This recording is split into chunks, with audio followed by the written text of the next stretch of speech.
নাহিদ ইসলাম যেটি বলেছেন আমি মনে করছি এটিও যেমন ডেমোক্রেসির জন্য জরুরি, মির্জা ফখরুল ইসলাম আলমগীর যেটি বলেছেন সেটিও ডেমোক্রেসির জন্য জরুরি। আপনার গভর্নমেন্ট ফর্ম করার আগেই আমরা দেখেছি অ্যাটর্নি জেনারেল অ্যাপয়েন্টমেন্ট হয়ে গেছে এবং বড় ধরনের অ্যাপয়েন্টমেন্ট হয়েছে। সেক্ষেত্রে তো আমরা খুব বড় ধরনের কন্ট্রাডিকশন দেখছি না, বরঞ্চ এটি দেখতে পাচ্ছি যে বড় রাজনৈতিক দলগুলোর পক্ষ থেকে আরো এগিয়ে আসা উচিত, ডায়ালগগুলো আরো স্মুথলি হওয়া উচিত। তবে এটি সত্য কথা, ছাত্র জনতার কথা যদি আপনি বলেন সেক্ষেত্রে আমাদের আরো একটি ফর্মালি আরো অর্গানাইজড ওয়েতে, বিশেষ করে যারা অভিজ্ঞ রাজনৈতিক দল তাদের যথাযথ সম্মান করা এবং এটা খুব কোঅর্ডিনেটেড ওয়েতে যাওয়া উচিত, এটা আমরা বিশ্বাস করি। এই যে ধরেন মানে 5 আগস্টের পরে যে ঐক্যবদ্ধ বাংলাদেশ আমরা দেখেছি, 5 আগস্টের আগে পরে, এখন সেই বাস্তবতাটা কেমন, কেন এখন এই যে ফাটল বলি, ভুল বোঝাবুঝি বলি, দূরত্ব বলি, এটিকে আপনি আসলে কিভাবে ব্যাখ্যা করবেন?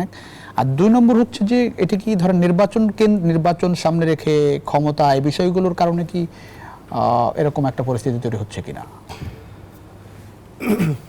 দেখুন, 5 অগাস্টে বাংলাদেশে একটি গণ অভ্যুত্থান হয়েছে যার মধ্যে একটি বিপ্লবী স্পিচ বা বিপ্লবী সত্তা ছিল, যেটি এখনো সক্রিয়।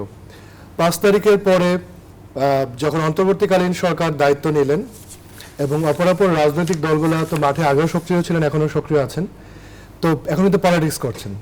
তো রাজনীতি যারা করবেন, রাজনৈতিক দল, তাদের ভিন্ন ভিন্ন মত থাকবে। আপনি দেখুন যে জাতীয় ঐক্যমত্যের ব্যাপার যেগুলো বলছি, আমরা ন্যাশন বিল্ডিং প্রসেসের কথাই বলি, ইনস্টিটিউশনগুলোকে আরো শক্তিশালীকরণের কথা বলি, নির্বাচনের কথা বলি, প্রত্যেকে কিন্তু একমত যে বেসিক যেই রিফর্মগুলো সেগুলো যাতে হয়, কিন্তু এটা ওয়েটা ভিন্ন ভিন্ন, অনেক অনেক পদ্ধতির কথা বলছেন।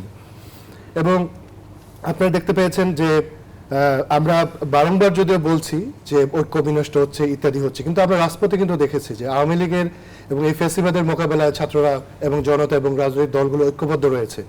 এবং আমরা আলাপ আলোচনায় কোনো ফর্মাল জায়গা থেকে বলতে শুনছি না যে আমরা রিফর্ম চাই না বা এই গণহত্যার বিচার চাচ্ছি না বা আমাদের মধ্যে বোঝ ব্যবস্থার ঘাটতি থাকা উচিত, এই ধরনের আলাপ আলোচনা আমরা পাচ্ছি না।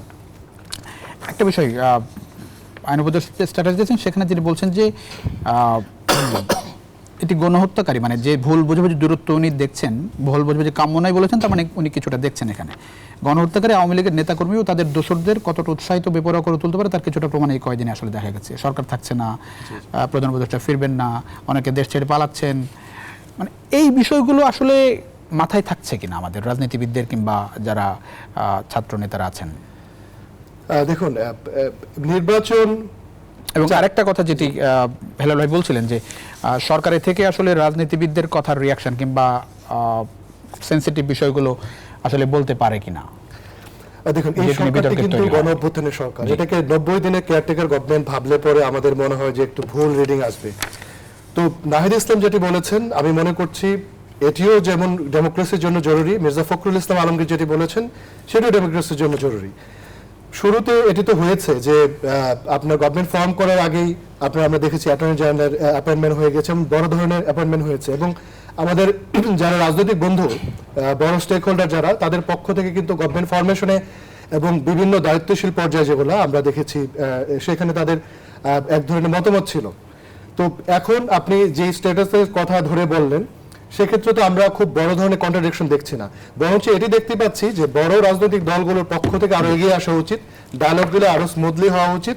তবে এটি সত্য কথা, ছাত্র জনতার কথা যদি আপনি বলেন তো সেই ক্ষেত্রে আমাদের আরো একটি ফর্মালি আরো অর্গানাইজড ওয়েতে, বিশেষ করে যারা অভিজ্ঞ রাজনৈতিক দল তাদের যথাযথ সম্মান করা এবং এটা খুব কোঅর্ডিনেটেড ওয়েতে যাওয়া উচিত, এটা আমরা বিশ্বাস করি।